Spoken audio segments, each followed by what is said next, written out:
મિત્રો, ગુજરાતમાં મારુતિના આગમન સાથે અને આવવાના સમાચાર સાથે જ એક આનંદની લહેર ગયા એક વર્ષથી આપણે આ બાબતથી પરિચિત છીએ. અનેક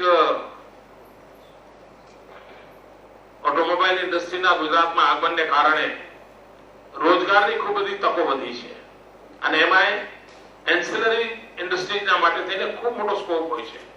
લાખો લોકોને રોજગાર મળતો હોય છે અને ગુજરાતનું જે એન્જિનિયરિંગ સ્કિલ છે એને કારણે પણ મોટો લાભ થવાનો છે.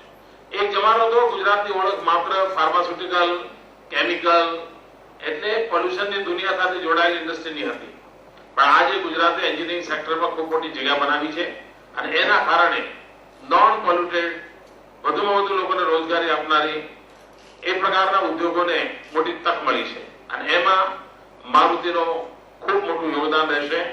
4000 કરોડ રૂપિયાના યોગદાન સાથે મારુતિની ગુજરાતમાં આગમન અને 7.5 લાખ ગાડીઓ બનાવવા સુધીના લક્ષ્ય સાથે એ લોકો આગળ વધી રહ્યા છે.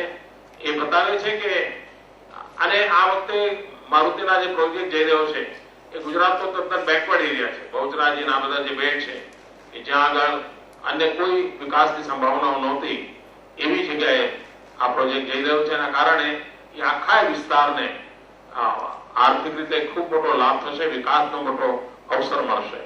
થેન્ક યુ દોસ્તો.